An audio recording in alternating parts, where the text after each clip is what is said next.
mode. You start to listen to your thoughts. And I think that's where we need to empower our athletes, is to talk to your thoughts.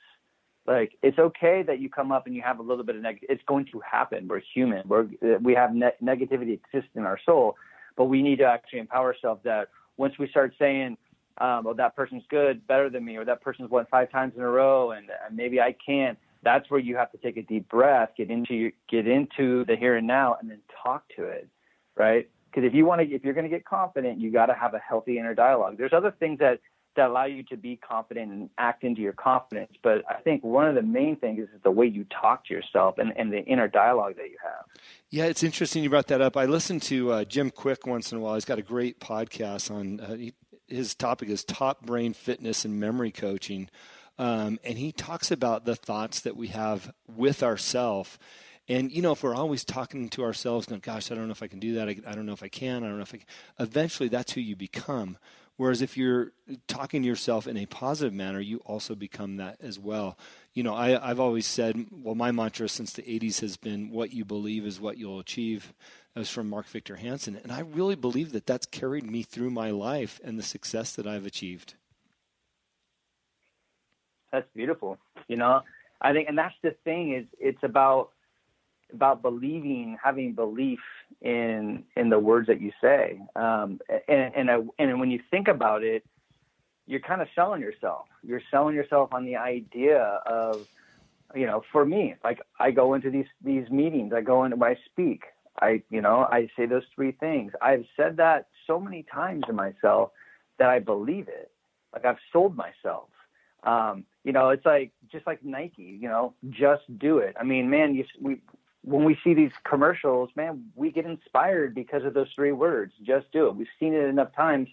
We've been sold as a society that that's a reputable brand and that you can believe in doing it. You can do it, right? So it's no different from your own thoughts. You kind of have your own sales marketing campaign. You just keep on saying it. Whenever these negative things come up, that's where you empower yourself and talk to it. Don't listen to it, talk to it. And say it enough times where it just becomes the fabric of who you are, and it's just what you do. It's a best practice. Yeah, I think that's a perfect description. The things that you say to yourself will become the fabric that you are, right?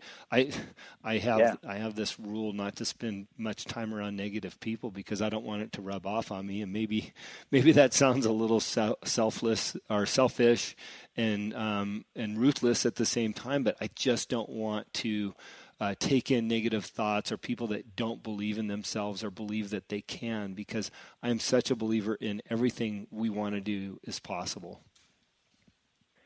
100%, and I don't want to get too much into research on this, but the power of language, whether if we actually say it verbally or mentally, there's so much power and truth and science to it. There's a Japanese researcher, and I can't remember the name of this study, but I think it's Dr. Inamoto, that basically what he did, he realized that we as humans, we're made of energy. When we're born, I think we are made up of 70% energy or water, and then as we grow into our adult life, our bodies are 60% water. So we're made up of energy, and he felt that there was such power behind positive and negative words. He wanted to know from a cellular level, how do our bodies respond to positive and negative language? So what he did was he got a bunch of glasses of water, and he put literally the label not on just on the glass, but he put the label, the tape, where the water was. Mm-hmm. Right. So he was connecting the tape on the water, and basically each glass had its own emotion, whether if it was hate, disgust, love, joy. And what he would literally talk when he was capturing those moments of hate, disgust, love, and joy. And there was other ones he would transfer that energy into the water.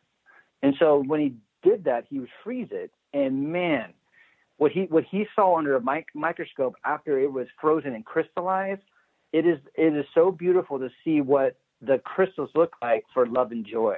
They look like beautiful snowflakes.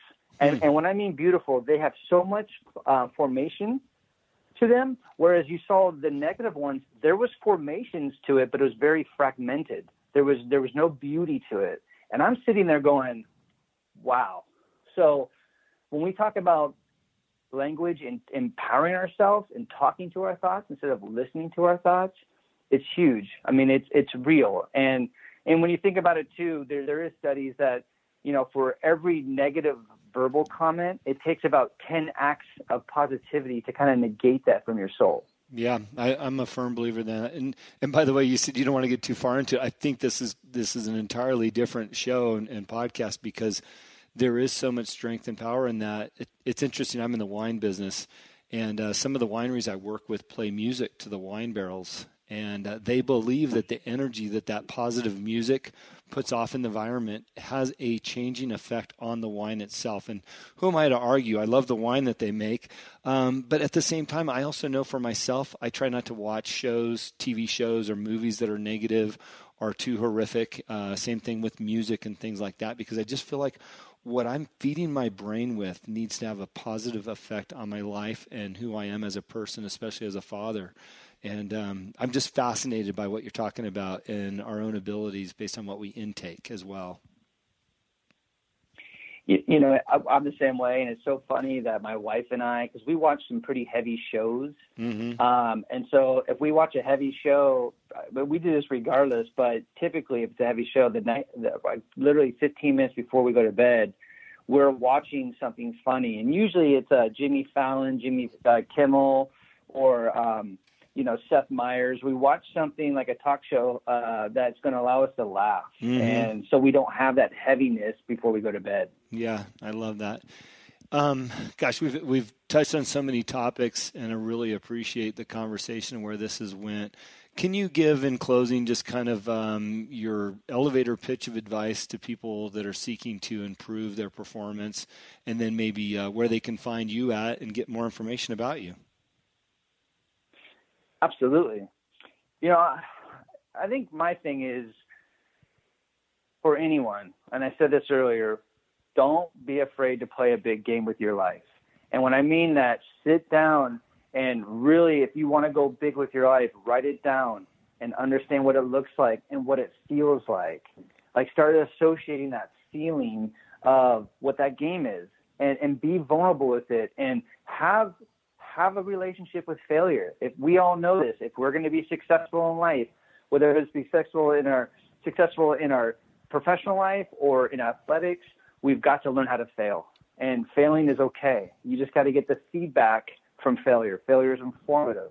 When we get stuck into the emotional side of failing, that's what stops us, and that's what scares us. So show up, be vulnerable, have a good relationship with failure, and just play a big, big game. So that'd be my advice to your listeners. And if you want to learn more about me and my services, you can check me out on my website, which is gamefaceperformance.com. I also have a podcast. It's called 90% Mental, which is on every single podcast platform, but you can also find it on my website. If you're interested in checking out my book, The Next One Up Mindset, How to Prepare for the Unknown, you can find that on my website and also on Amazon. And if you want to follow me on social media, Instagram, you can find me at GFP Mindset. That's short for Game Face Performance. And also you can find me at GFP Mindset on Twitter and Game Face Performance on Facebook. I love it. Grant, your website, when you pull up your book, there's a big quote right in the middle. It says, "The world is filled with unexpected opportunities for greatness." And I think that's something for us all to remember. And I really appreciate your time on the show today, your wisdom, your positive attitude towards everything that we are capable of doing. So we wish you the best, and thanks again for the time. Thank you so much. I had a lot of fun. Thank you for listening to today's show. It is my pleasure and honor to interview all of the guests that have been on the Answer is Yes podcast.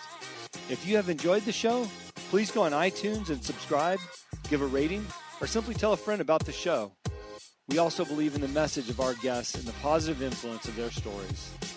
As my own mentor and coach, David Meltzer, has taught me, spend some time every day thinking and writing about the things in your own life that you have more than enough of. You will find out how blessed we really are. Please visit my website, livelifedriven.com, for the latest updates about me and what I'm doing. Plus, I post a monthly blog about the many topics on this show. This podcast can also be found there. As I learned early on in life, what you believe is what you will achieve. Thanks, Mark Victor Hansen. And thank you, and have a great